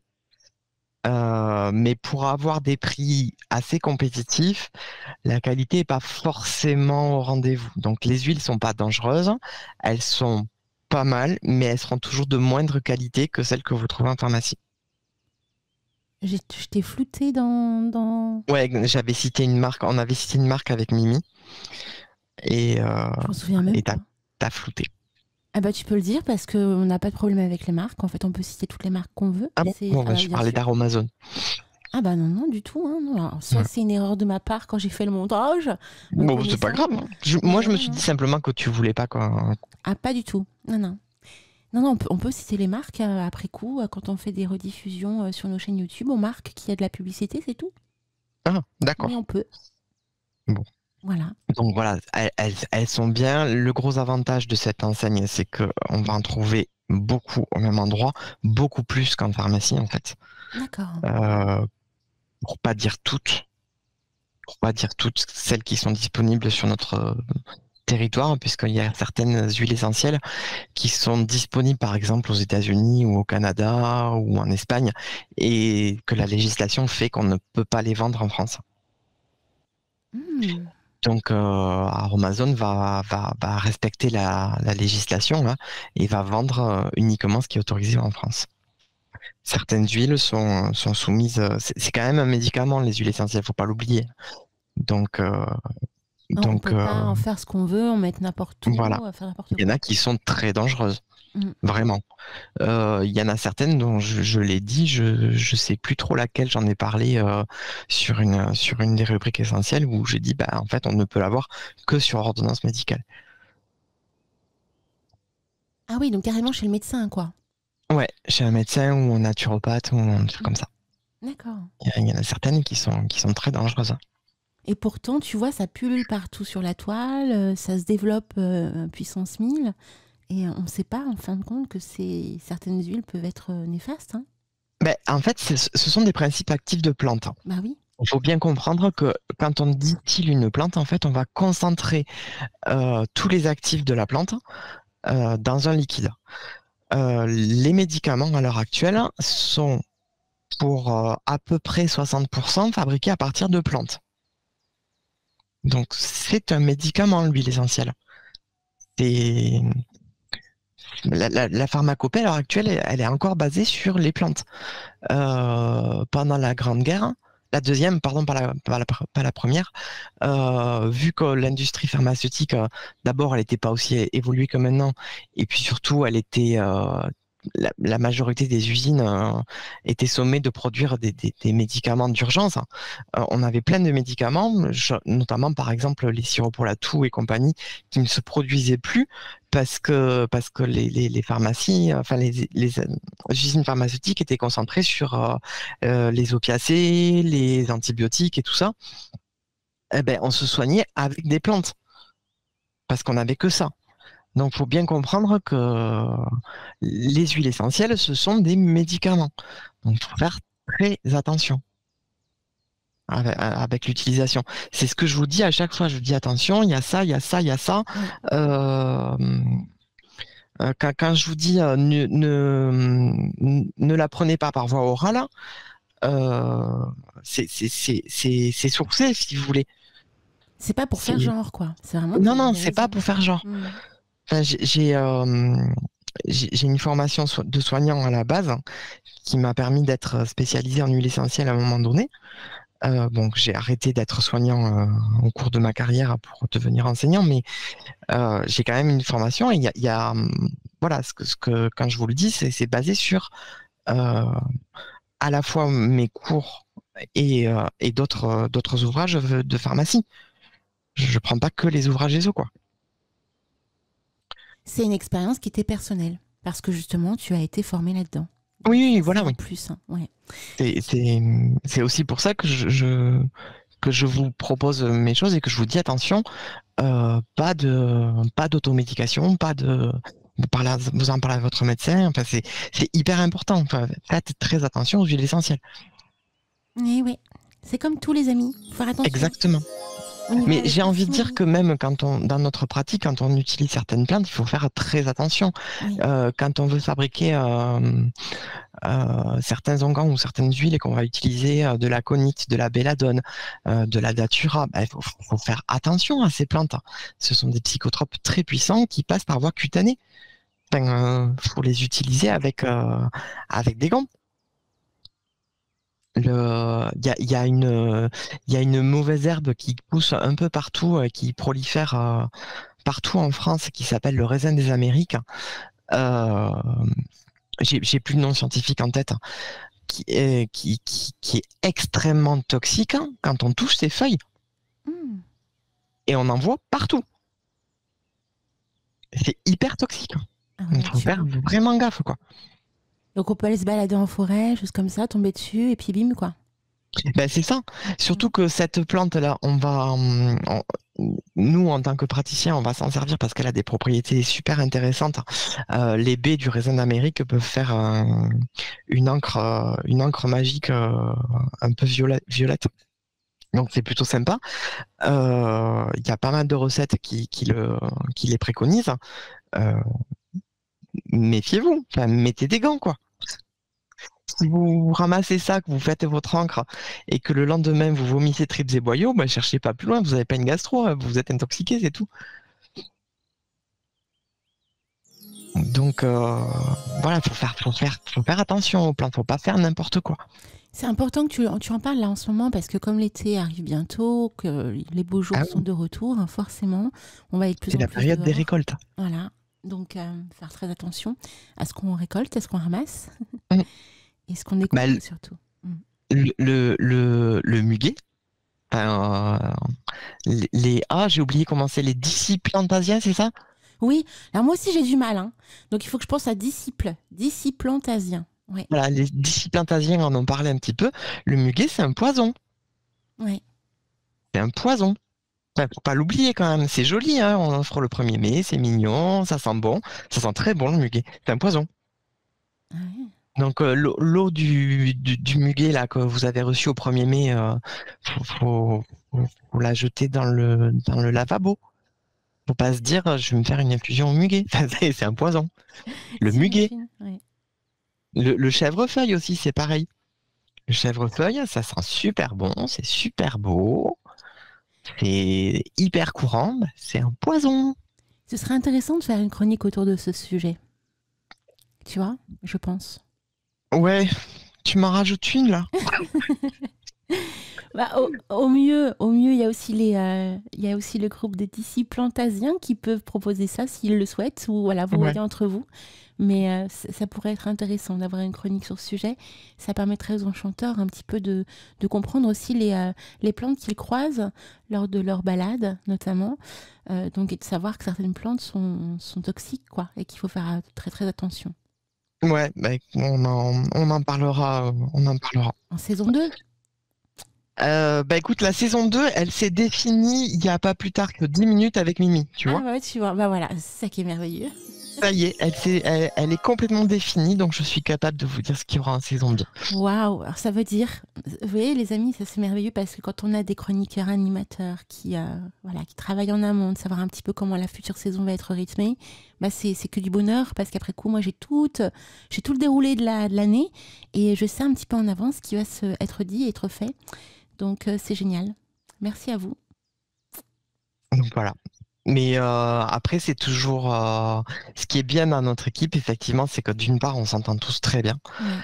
Et ça, c'est précieux. C'est vraiment précieux. On peut compter les uns sur les autres et que du coup, on réfléchit ensemble pour avoir une certaine cohérence dans ce qu'on propose. Ah mais totalement, je remarque effectivement que sur Fantasia, vous êtes toutes et tous au niveau de l'équipe déjà hyper soudés. Vous aimez aussi beaucoup rire aussi. Donc il y a plein, non, mais il y a plein de belles rencontres là qui s'opèrent. Et c'est vraiment que du bonheur en tant que gestionnaire parce que voilà, tout se passe bien, il n'y a pas de crise existentielle, tout roule quoi, tout roule et pour moi c'est un plus pour éviter justement de penser à des choses plus sombres. Parce que voilà, quand on gère une radio, on gère tellement de choses qu'on n'a hélas pas le temps de rentrer dans les soucis existentiels de chacun. Donc c'est merci à vous. Voilà, merci pour votre bonne humeur et tout ce que vous apportez à la radio. Vraiment. Oui, écoute, ça me touche, tu me laisses en voix là, c'est rare. Oui, je me suis dit, il y a un blanc, qu'est-ce qui se passe? Mais voilà, donc effectivement, ouais, on fait ça. Je crois aussi que le point commun qu'on a tous et qui est primordial quand on se définit sorcier, c'est qu'on est humble aussi. Enfin, on essaye de l'être le plus possible, tous. Et on sait qu'on sait pas tout. Et ce qu'on sait, on le donne. Et on l'apprend des uns des autres aussi. Et ça, c'est super important, en fait. C'est ce qui fait la magie de cette radio. Voilà. Oui, Robert, effectivement, le raisin d'Amérique, c'est une très belle plante. En fait, la problématique, c'est qu'elle a été très en vogue. Oui, il y a Robert qui vient de nous dire que c'est une belle plante, le raisin d'Amérique. Elle a été très à la mode dans les années 80. Très, très, très à la mode. Donc, il y a beaucoup de gens qui l'ont plantée en plante ornementale. Effectivement, c'est une jolie plante. Hein. Ça fait, on l'appelle aussi faux épinard. Donc, les feuilles ressemblent à des feuilles d'épinard. Et ça fait un fruit qui est en grappe, un peu comme du raisin. Et qui est la baie, elle est plutôt petite. Hein, et elle va ressembler à une myrtille avec ce bleu-violet très, très beau. Et qui va un petit peu teinter la branche qui porte la grappe. Donc, on a une plante qui est vraiment esthétiquement très belle. Les oiseaux en raffolent, ça ne leur fait rien du tout à eux, ils adorent. Et donc, du coup, ce raisin d'Amérique, la baie va être grignotée par les oiseaux. Et la graine va se retrouver dans les dijections des oiseaux et va se disséminer partout. Ça fait, quand la graine germe, ça fait une espèce de carotte noire à la chair blanche, comme le radis noir en fait. Mais qui va hyper profondément. C'est-à-dire qu'une fois qu'elle est plantée, c'est très difficile de s'en débarrasser. Parce que dès qu'on coupe la racine, il y a toujours un petit bout au fond qui va continuer à refaire un autre individu. Ça me fait penser là ce que tu dis au bambou. À partir du moment où tu plantes du bambou, t'as beau la couper, elle revient quoi. La menthe aussi. Ah, la menthe aussi, d'accord. Ouais, dans mon jardin, quand j'ai acheté ma maison, j'avais des rosiers moches. C'est jamais moche, un rosier. Ouais. Mais si, non, ils étaient pas beaux, ils étaient mal taillés, ils étaient, ils m'agaçaient. Et puis mes enfants étaient petits à l'époque, donc j'avais pas trop envie d'avoir des rosiers dans le jardin pour qu'ils se piquent, et qu'ils se blessent. Et puis les rosiers étaient à l'endroit où ils étaient très mal placés, ils avaient pas du tout de soleil. Enfin, c'était pas intéressant de les avoir là. Et j'arrivais pas à m'en débarrasser. C'était un comble quand même. Et donc, j'ai mis de la menthe pour les étouffer. Alors, ça a super bien marché. Hein. Mais maintenant, j'arrive pas à me débarrasser de la menthe. Donc, ça pullule dans ton jardin, quoi. À cet endroit-là, j'ai beau arracher les pieds de menthe tout le temps, j'ai toujours, au printemps, de la menthe qui foisonne à cet endroit-là. Non, mais c'est super quand même, parce que tu peux faire plein de choses avec la menthe. Je la laisse... mais tu sais, comme c'est le même individu qui pousse et qui repousse, en fait, elle n'a plus trop de goût. Ah, d'accord. Donc, elle me plaît pas. Enfin, elle me plaît pas trop. Elle est pas. Je m'en sers plus en fait parce qu'elle a plus de réelle propriété, quoi. Ouais. C'est pour faire le mojito, ça va pas. Ah bah oui. En plus, ouais, je pensais pas au mojito, mais effectivement, ouais, t'aurais pu faire du mojito. Bah ouais, et ça va pas. Ah, le goût Mais n'irait plus, quoi. en taboulé non plus, elle est pas. En fait, elle est pas parfumée.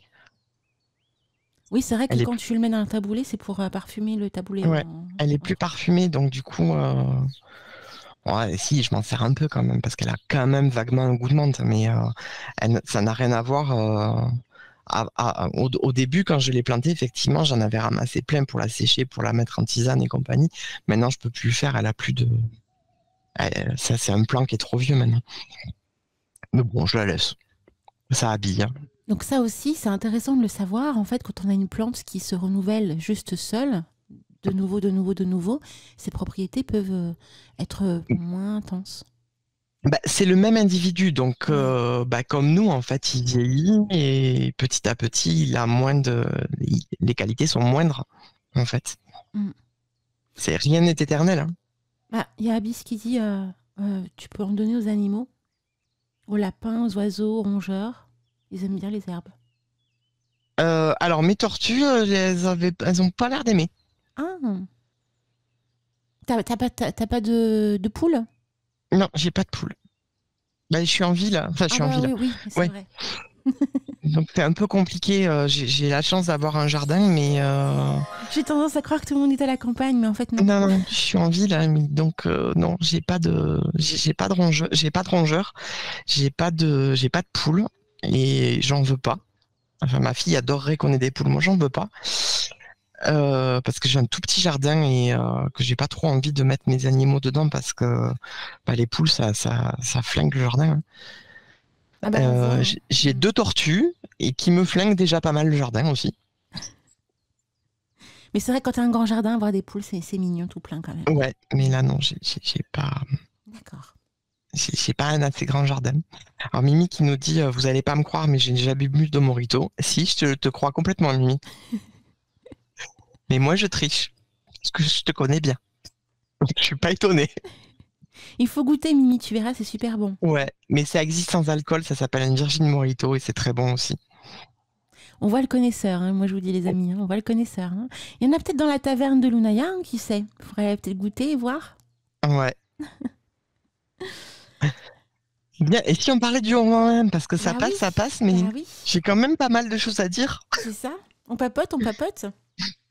Alors, le romarin, le mot romarin, ça vient du latin ros maris, qui veut dire rosée de la mer, puisque la légende de cette plante, c'est qu'elle est née de la rencontre de l'océan et de la terre fertile.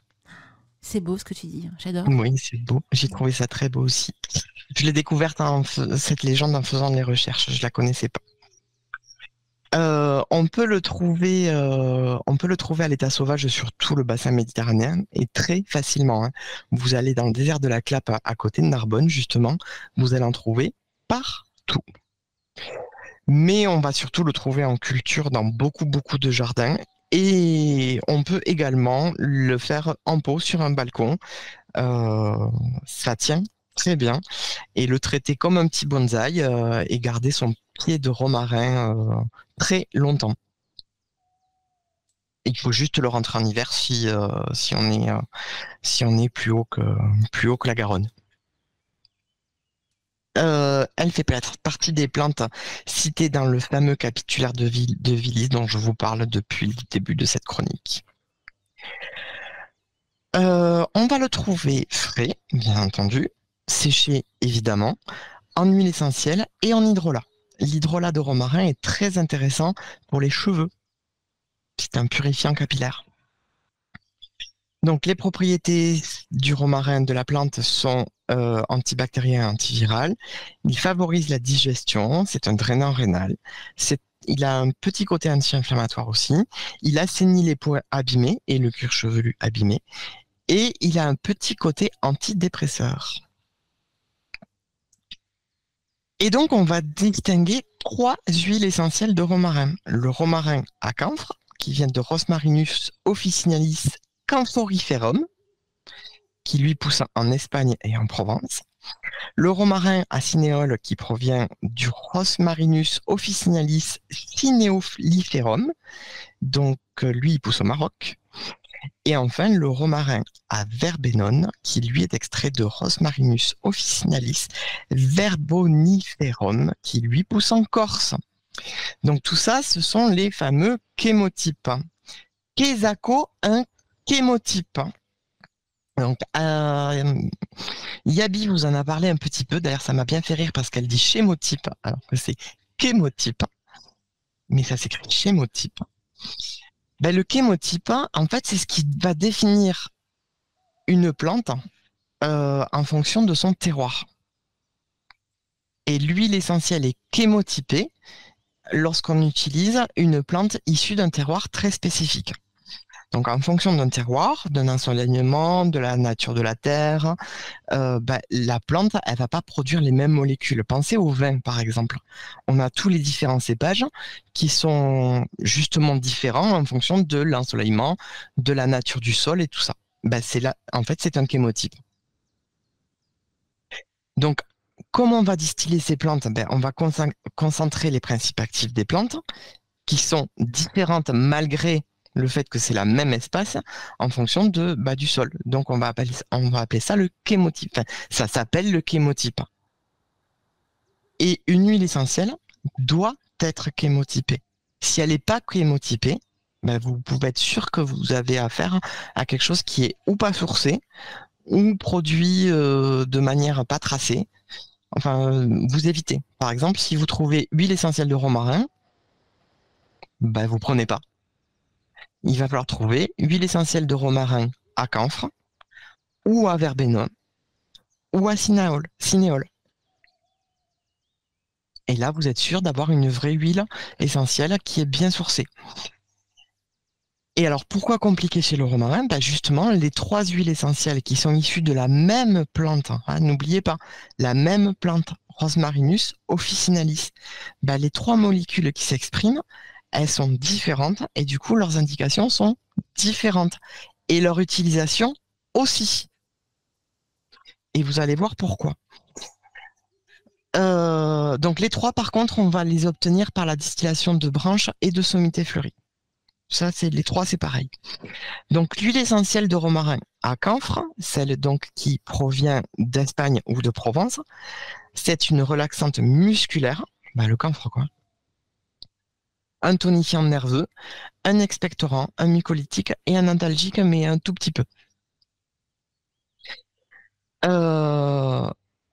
Pour le verbenone, elle est expectorante, anticatarrhale et mucolytique. C'est principalement son action. C'est aussi un drainant hépatique et elle est hépatoprotectrice. Donc ça, c'est très intéressant. C'est une antivirale, un antalgique qui est pas mal grâce aux alpha-pinènes. Je vous en parle souvent des alpha-pinènes. C'est un rééquilibrant nerveux et un stimulant nerveux, toujours le camphre, un cicatrisant et un spasmolytique. Et l'huile essentielle de romarin acinoléole, elle est expectorante, mucolytique, antifongique et bactéricide, et c'est tout. Donc vous voyez bien qu'elles n'ont pas du tout les mêmes propriétés. Si on a envie de quelque chose de musculaire, qu'on nous dit de prendre de l'huile essentielle de romarin, il va falloir prendre celle à camphre, pas celle à cinéole. Ça marchera pas. Ouais, c'est quand même assez technique, il faut connaître des trucs quand même quand on y pense. Alors, moi, ça me paraît simple, mais est-ce que ça me paraît simple parce que j'ai une base? C'est possible. Oui. Disons que d'avoir le plan, ça aide aussi pas mal, en plus, je trouve. Oui. Tu feras attention, Alina, je t'ai envoyé un correctif. Oui, j'ai le correctif. Ok, super. Alors, les huiles essentielles, comme toujours, on se sert. Les personnes épileptiques et asthmatiques doivent toujours demander un avis médical. Voilà, ça, c'est obligatoire, particulièrement l'épilepsie à cause du camphre. Attention. Alors, si on vous dit prendre de l'huile essentielle de romarin pour tel problème, et qu'on vous dit pas lequel des 3. Ce qui peut tout à fait m'arriver. Je peux tout à fait vous dire le romarin, il va t'aider. Et que je pense pas à vous dire celui-là.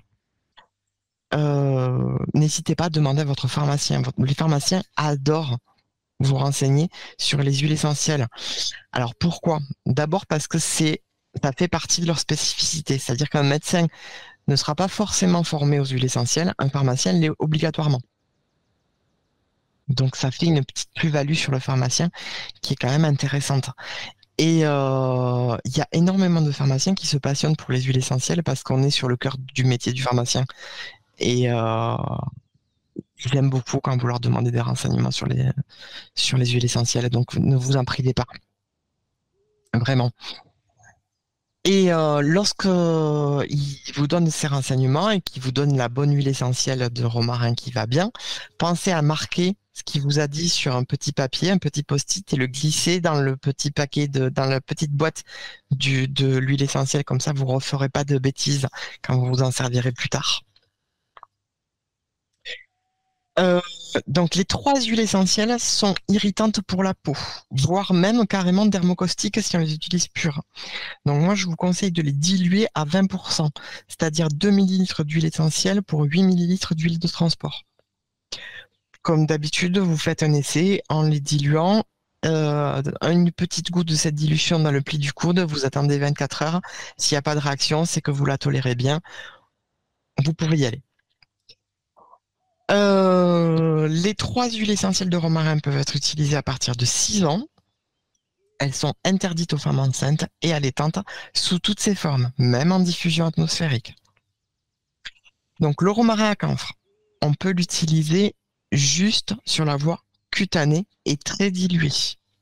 Vraiment. Les autres voies, donc que ce soit diffusion, inhalation ou par voie orale, sont strictement interdites. On ne consomme pas du romarin à camphre.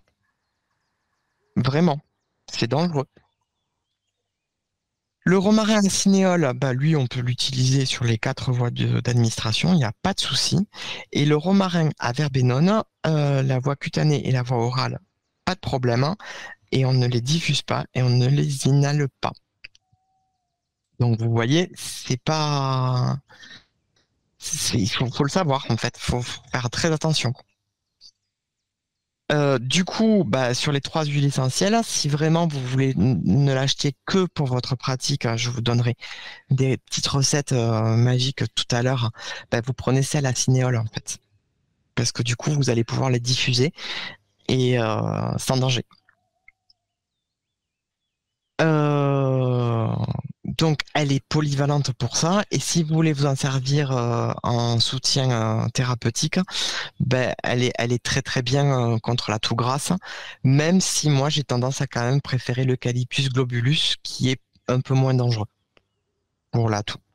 L'Eucalyptus globulus, c'est des noms... L'Eucalyptus globulus, parce que ses fruits sont des globes.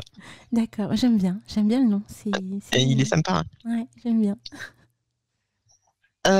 Comme toutes les huiles essentielles, on va les garder à l'abri de la chaleur et de l'humidité et on ne va pas les laisser à la portée des petits enfants qui trouvent que ça sent bon et qui vont les mettre dans leur bain.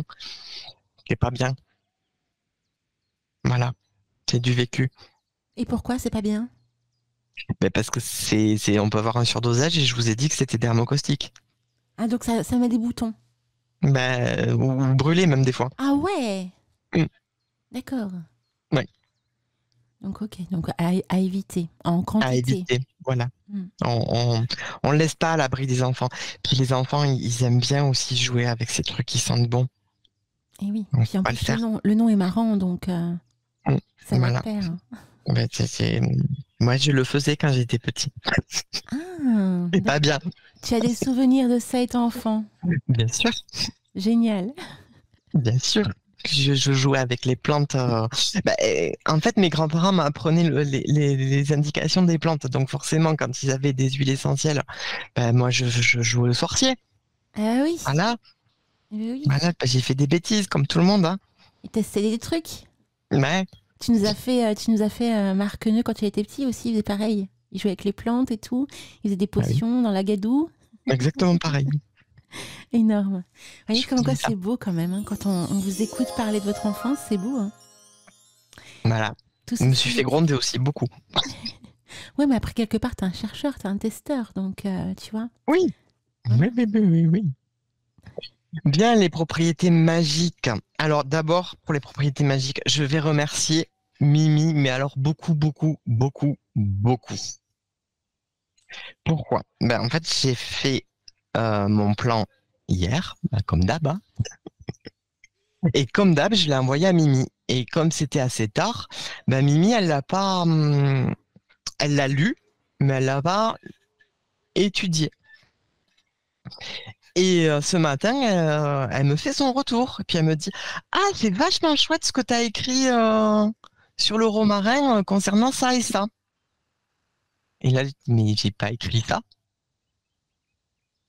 Et donc du coup, ben, je me suis rendu compte que mon plan était faux et que j'avais, comme j'utilise une trame, ben, j'avais pas effacé les choses de l'ancienne trame. Allez, ça mérite, hein. Ça mérite, les amis. Allez. Oui, vas-y.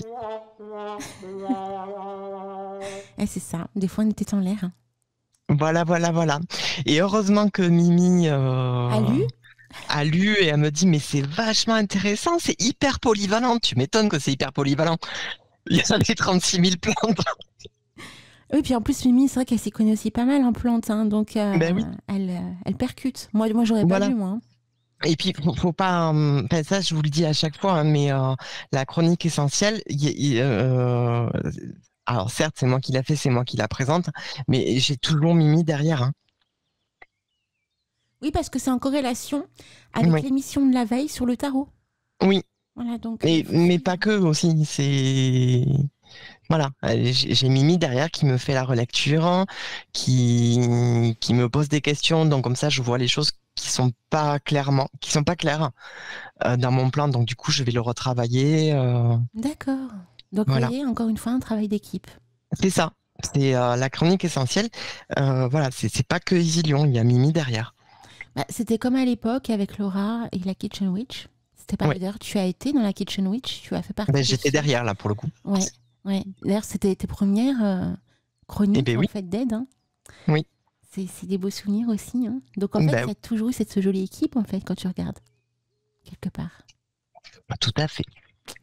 C'est beau. Hein. Donc merci à Mimi, hein, vraiment. Ouais. Et alors Kadarn dit qu'on a Abyss. Et oui, vous Ben, avez Abyss, tout à fait.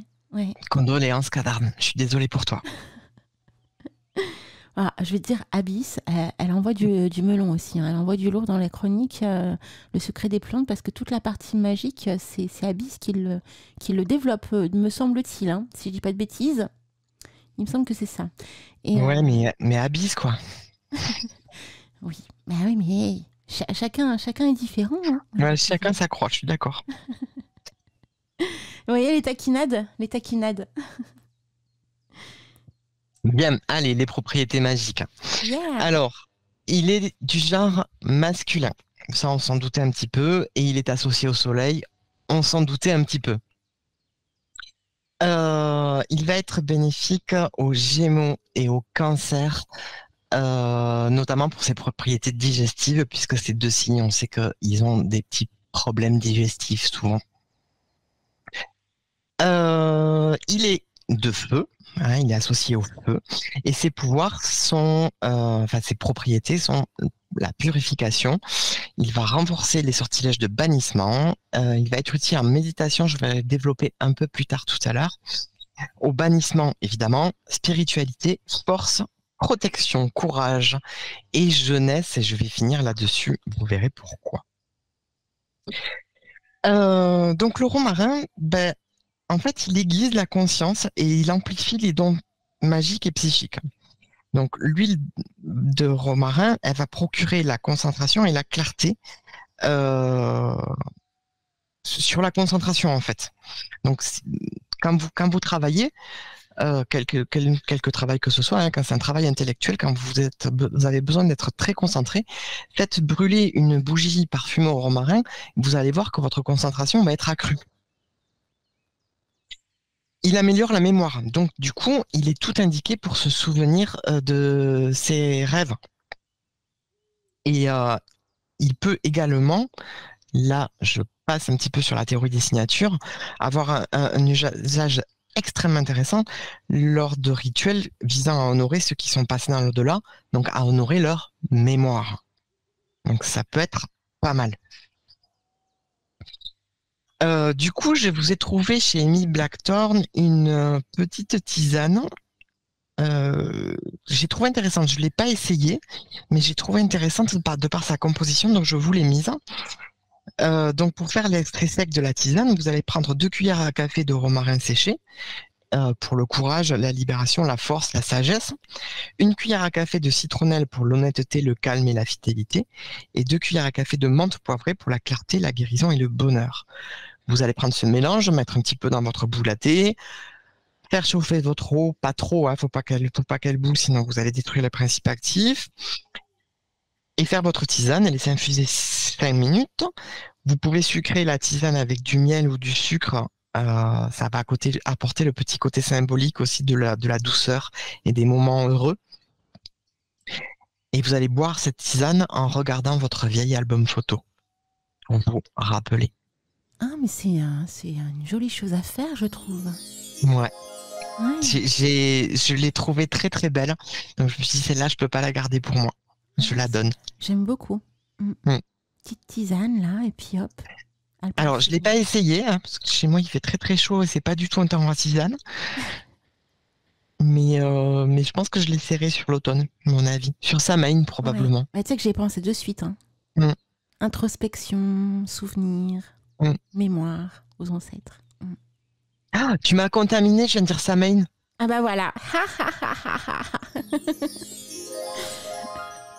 Je suis partie de celle qui dit Samhain, hein, donc moi ça reste depuis le départ. Moi je dis Samhain, moi, mais là je viens de dire Samhain. Et oui, ça y est, je t'ai envoûtée. Ouais, ça y est, c'est ta faute ça. Je vais me faire une alinade. C'est à quand Artémis, les 3 mousquetaires, hein? Ouais. D'accord, ok. J'ai message reçu. Tente-le. Message reçu, mon capitaine.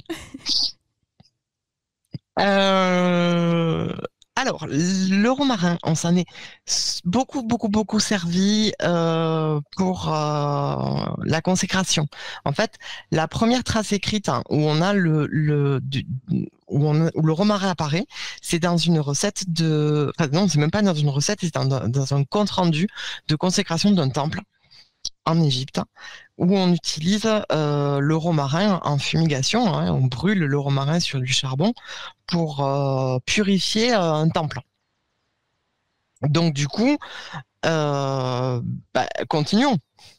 Donc brûler du romarin sur des charbons ardents, ça va nous permettre de purifier un lieu, de purifier un cercle, par exemple, si on veut ouvrir un cercle pour faire un sort, pour être sûr de bien faire un petit coup de karcher contre les mauvaises ondes, les mauvais esprits, le romarin, c'est top.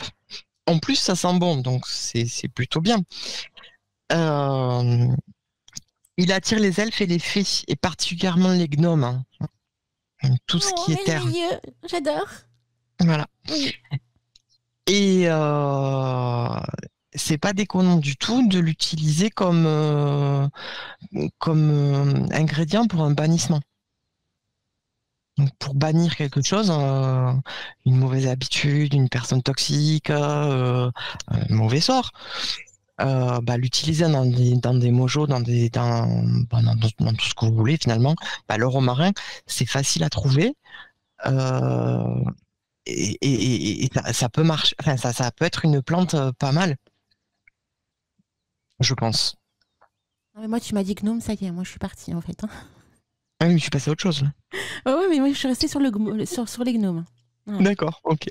Au passage, allez sur le chat les amis, parce que notre merveilleux Amulus a partagé une vidéo du stand où il est actuellement à Rampont. Et je vais l'ouvrir tout de suite parce que après je vais perdre le chat. Ouais. Et j'aurai pas le temps de voir. Voilà, ça y est. J'irai voir tout à l'heure Amulus. Ouais. Le stand est superbe, hein. Franchement, chapeau. Alors, on peut dresser une bougie avec une huile composée d'une goutte de romarin, d'huile essentielle de romarin. Alors, en magie, par contre, on peut utiliser les 3, c'est pas un souci, mais je vous conseille Cinéole à cause des voies d'administration. Dans 10 ml d'huile de transport, on dresse sa bougie comme d'habitude, en fait, comme vous faites selon votre trad ou votre habitude. Et vous allez rajouter tous les bienfaits du romarin à vos rituels et notamment ceux pour briser les sorts. Parce il est fabuleux pour ça. Dans les parfums, on va l'utiliser en note de cœur. Et on va le retrouver dans l'eau de Hongrie de chez Fragonard, chez les dames, et dans XS de Paco Rabanne chez les garçons. Et là, normalement, j'ai dit quelque chose, Alina, qui devrait te faire tilt. Bah, écoute, en fait, ça m'a pas fait tilt parce que je suis en train de regarder le chat. Et là, il me parle de mon petit oiseau. Donc, je pense au petit oiseau de la lame. Oui, donc tu disais quoi? Je disais qu'on l'a trouvé dans les parfums. En plus, t'étais déconcentré sur ta partie préférée. Oui, je sais, c'est pas bien. Voilà. C'est pas bien. Donc, voilà, le parfum. Je disais qu'on l'utilisait en note de cœur. Donc, elle va rester à peu près 6 heures sur la peau. Hein. Oui. Et on va la trouver dans l'eau de Hongrie de chez Fragonard pour les dames et XS de chez Paco Rabanne chez les garçons. D'accord, ouais. En fait, je lis ton plan et en fait, je me rends compte que c'est l'eau de la reine de Hongrie. Eh ben non, c'est pas l'eau de la reine de Hongrie. Fragonard s'est inspiré de cette légende de l'eau de la reine de Hongrie pour fabriquer son parfum, l'eau de Hongrie. Donc attention, si vous achetez le parfum eau de Hongrie de chez Fragonard, ce n'est pas la recette de la fameuse eau de la reine de Hongrie. Et non, mais pourtant ils s'en sont inspirés. Donc effectivement, pourquoi ils s'en sont inspirés? Parce que dans la recette de l'eau de la reine de Hongrie, qu'on n'a pas,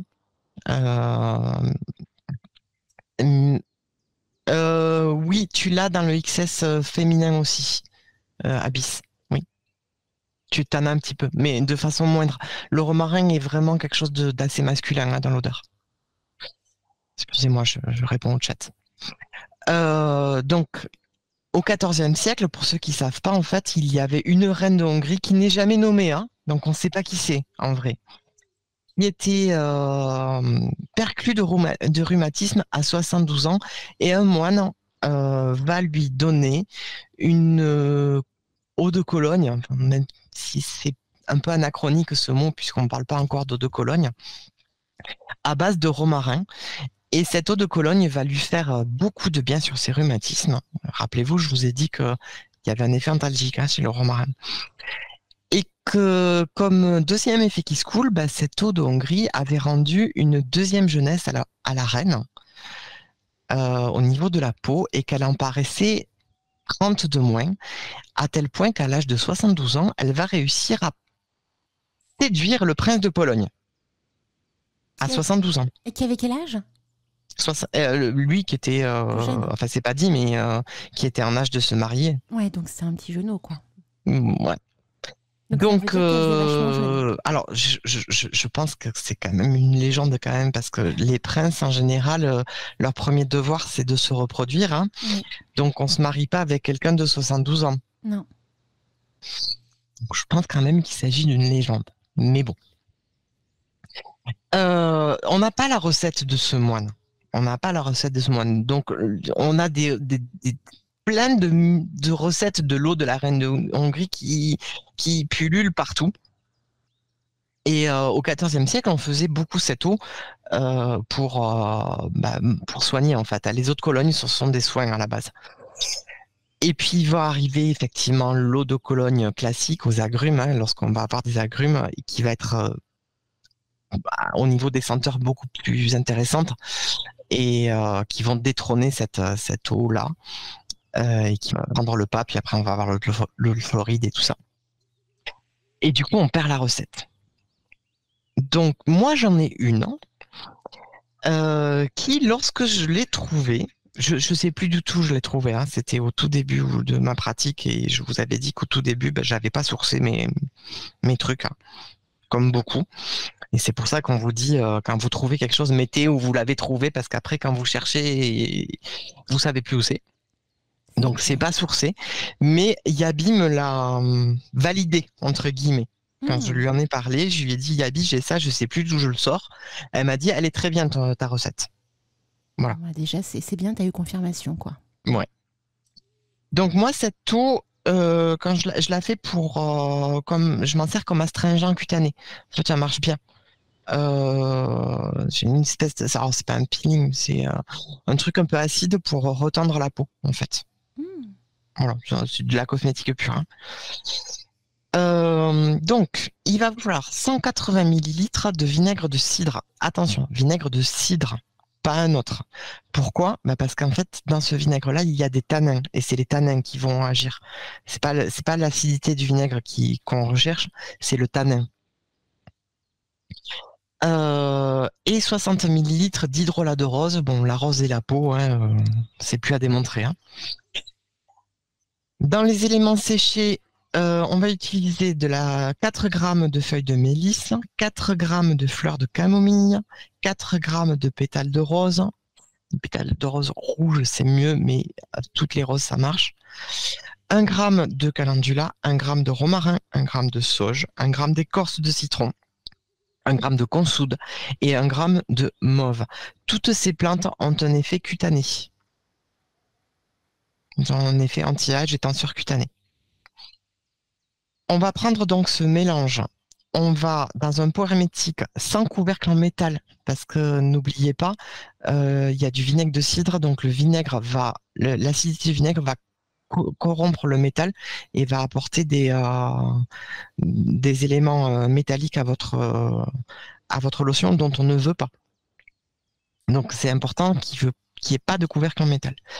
Vous allez mettre les plantes séchées et vous allez recouvrir de liquide. Normalement, avec les proportions que je vous ai données, ça recouvre pile poil. Si jamais ça recouvre pas, vous tassez un petit peu pour que tous les liquides soient bien immergés. Si ça a tendance à remonter, vous pouvez mettre un petit poids. Alors un petit caillou que vous avez bien lavé avec du savon, un petit caillou plein, un petit galet entouré d'une gaze pour bien tasser, ça peut être pas mal. Vous laissez poser 6 semaines à l'ombre en allant remuer 1 fois par semaine. Donc vous remuez le pot, hein. Vous touillez pas l'ensemble, vous remuez le pot. Vous filtrez, vous pressez délicatement les parties sèches. Alors vous n'y allez pas comme un bourrin, surtout pas quand vous pressez. Pourquoi? Parce que le peu d'humidité qui peut persister, notamment dans l'écorce de citron, on le veut pas dans l'eau, ça pourrait moisir. Donc vous pressez, mais pas comme un fou. Les parties sèches qui ont infusé dans ce liquide, vous pouvez les composter, il n'y a pas de souci. Et vous allez recommencer avec un nouveau mélange de plantes. La même proportion. Hein. Vous l'aurez dans mon plan si vous me le demandez. Donc vous allez faire deux décoctions finalement, avec la même eau. Donc, à nouveau 6 semaines, vous allez remuer à nouveau 1 fois par semaine. Et au bout de 6 semaines, vous filtrez, vous pressez, vous compostez, toujours pareil. Vous allez mettre en bouteille et avec cette lotion, vous allez tamponner un petit coton et vous passez à 2 à 3 fois par semaine cette lotion sur le visage. Alors, plutôt avant d'aller dormir, vous passez pas ça en début de journée parce que l'odeur de vinaigre de cidre, elle est un peu persistante, elle reste là pendant peut-être 30 minutes. Bon, ça peut être un peu gênant pour les autres de sentir le vinaigre, c'est pas tip top. Voilà, parce que ça sent quand même le vinaigre. Ça sent fort le vinaigre, oui. Ouais, on est loin de l'eau de la reine de Hongrie à l'effluve qui séduit les hommes. Hein. On en est quand même un peu loin. Mais en tout cas, les principes actifs font que ça va. Donc les tanins et tous les principes, la rose et tous les principes actifs des plantes, ça va vous retendre un petit peu la peau, ça va éliminer les peaux mortes et les petits boutons d'acné. Voilà. Eh ben, sacrée chronique, hein, les amis. Hein. On a une immense chance d'avoir Isilionne chaque 2e dimanche du mois. Et c'est merveilleux, c'est que du bonheur parce que tu nous expliques vraiment en détail les choses. On a le plan, donc franchement les amis, n'hésitez pas à le contacter pour pouvoir recevoir le plan, il est toujours bien fait. Alors j'adore aussi, à chaque fois en bas il y a une petite photo à gauche. C'est une représentation de ton lieu d'enchantement. Alors c'est une artiste que j'adore qui s'appelle Brenna et Ivy. Oui. Je crois qu'elle est anglaise, mais je suis pas sûre du tout. Et qui fait beaucoup de dessins un peu naïfs, mais que witchy. Et elle a été la première à faire tout un cycle de dessin sur des sorcières, mais masculines. D'accord. Donc on a tous les types de pratiques qui sont illustrées, mais on a des filles, forcément, mais on a aussi des garçons. Et ça a été une des premières à le faire. Et bon, vous savez que je suis un petit peu un militant quand même sur le fait que non, toutes les sorcières sont pas des filles. Oui. Il y a quand même beaucoup de garçons aussi, Oui. et que oui, les garçons, on est des sorcières, puisque sorcière, ce n'est pas genré. Mm. Voilà. Et Antinous le dit souvent, hein, depuis des années. Antinous ouais. le dit. Et on est beaucoup de garçons, et que je trouve que dans le milieu ESO-Witch, on a un peu tendance à l'oublier, notamment dans les publications où on voit beaucoup de livres sont au féminin, sont sur le féminin sacré, sur le pouvoir du féminin, de machin, de trucs. N'oubliez pas, en fait, il y a deux côtés. Il y a la polarité. Il y a le côté féminin qui est super important, mais il y a le côté masculin qui est tout aussi important. On peut pas dissocier l'un et l'autre. Et pour le coup, moi, je me fais un petit peu le porte-parole des gars sorcières, en fait. Mm. Voilà. C'est, on est des sorcières et on est des mecs. Et on a notre masculin sacré, on cultive aussi notre féminin sacré. On n'a pas la même vision qu'une fille, forcément, des choses. Voilà. C'est une fusion des deux, en fait. C'est ça. Tout. Et s'il vous plaît, messieurs et mesdames les auteurs, arrêtez de genrer sorcière. Arrêtez. Oui. Voilà. C'est un message. Ouais, parce que c'est assez pénible, en fait. Après, ça vient souvent pas d'eux, hein, ça vient des éditeurs. Hein. Oui. Mais, bon. Mais c'est un peu bizarre quand on voit tous les livres. Tous les livres honorer la déesse guerrière qui est en vous. Je cite au hasard, hein, mais c'est des livres pour les gars, il y en a 3. Ce qui fait peu quand tu réfléchis. Voilà. Et alors sur les 3, il y en a 2 qui sont très bien, et il y en a un autre qui est vraiment pas bon. En plus. Vraiment. Ok.